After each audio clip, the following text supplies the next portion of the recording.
13 तारीख को इजराइल ने ईरान के ऊपर ऐसा हमला किया है कि जिससे ईरान का अरबों रुपए का नुकसान हो चुका है। उसके बारे में पत्रकारों ने कुछ बात की, आइए सुनते हैं, उसके बाद बातचीत करेंगे।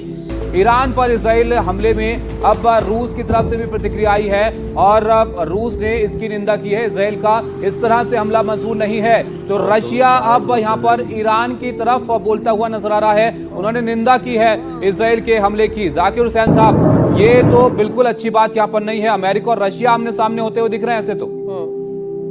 देखिए, रशिया और ईरान ने फरवरी 17 को एक स्ट्रेटेजिक अलायंस की एग्रीमेंट किया है, जिसमें आर्टिकल 51 के तहत जो है दोनों ने ये माना है कि अगर दोनों के ऊपर कोई अटैक होता है तो एक दूसरे को मदद करेंगे। ये बहुत ही बड़ा एग्रीमेंट था दोनों के बीच में। 1916 में चाइना ने भी ईरान के साथ स्ट्रेटेजिक एग्रीमेंट किया है। अगर ये अमेरिका खुल के सामने आता है तो लड़ाई बढ़ने के चांस है। अब देखना यह है कि रशिया कितना जो है कमिट करता है अपने इस एग्रीमेंट को।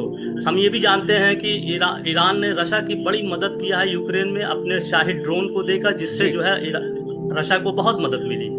तो अगर ये चीजें नहीं रोकी गई तो एक बड़े वार में हो सकती है तब्दील। और मेरे ख्याल से जो है दुनिया ये चाहेगी ये ऐसा ना होने पाए, और ईरान की भी ये कोशिश है कि ये द्विपक्षीय ही बना रहे।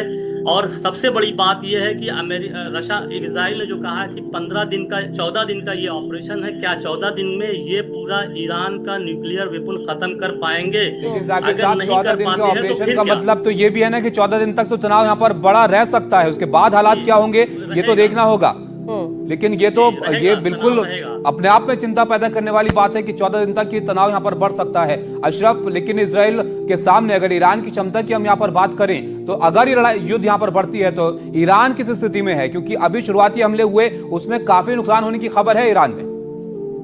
ये बिल्कुल ठीक कह रहे हैं। ईरान पे जो हमला हुआ है उसमें ईरान को काफी बड़ा नुकसान हुआ, लेकिन ईरान ने अपने को संभालते हुए रात जितने भी हमले हुए ईरान के ऊपर, ईरान ने बहुत अच्छे से उनको डिफेंड किया। और जो ईरान के डिफेंस सिस्टम है उनको दोबारा से ईरान ने अब लगाया और वो कामयाब हुए ईरान के इसराइल के हर उस हमले का मुकाबला करने के लिए कि जो तेहरान पे लगातार रात भर हुए हैं उनको रोका है। देखिए, एक चीज समझिए कि ईरान ने इस युद्ध की शुरुआत नहीं की है। इस युद्ध की शुरुआत इसराइल की तरफ से हुई है और वो इसराइल ईरान, लेकिन चेतावनी तो ईरान मौके पर देता रहा है इसराइल को। अगर ये शुरुआत अभी आप कहें इसराइल की तरफ से यहाँ पर हुई है, लेकिन तनाव तो इन दोनों देशों के बीच में काफी वक्त से चला आ रहा है। और अब हालात कैसे हैं ये तस्वीरें भी आपकी स्क्रीन पर यहाँ पर हैं। आप देखिए आसमान में जो मिसाइलें हैं और ड्रोन है वो नजर आए हैं और लगता है कि ये जारी रह सकता है।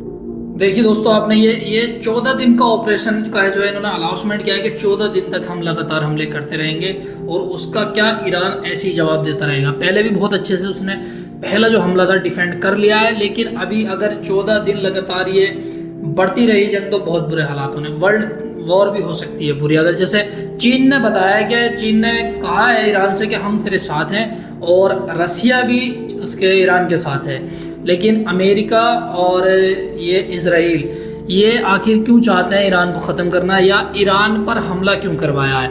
ईरान पर इसलिए हमला करवाया क्योंकि ईरान में जो बन रहा था न्यूक्लियर परमाणु बना रहे थे वो, तो ये नहीं चाहते कि वहाँ पर परमाणु बने, क्योंकि वो पावर में आ जाएगा अगर परमाणु बन जाएंगे। तो ये नहीं चाहते कि वहाँ पर परमाणु बने। इस वजह से रात के 13 तारीख को सुबह 5 बजे के टाइम इन्होंने हमला कर दिया उस पर।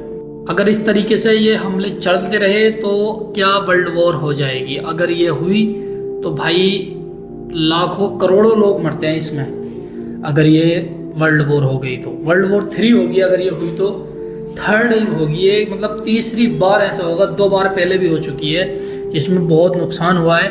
पहले भी करोड़ों लोग मारे गए थे, लेकिन अब अगर हो गई तो अब तो इस टाइम जैसी खूबसूरत सिटी बनी पड़ी है आसपास, जो है हर देश में एक से एक आलीशान बिल्डिंग बनी पड़ी है, ये समझ लो सब कुछ तहस नहस हो जाएगा अगर वर्ल्ड वॉर हो गई तो। अमेरिका ने काफ़ी कोशिश की है उसको समझौता करने की, इसको रोकने की, लेकिन वो कह रहा है हम नहीं करेंगे समझौता, हम ये इस जंग को लड़ेंगे। अगर ऐसी जंग चलती रही तो मुश्किल आगे को बढ़ जाएंगी।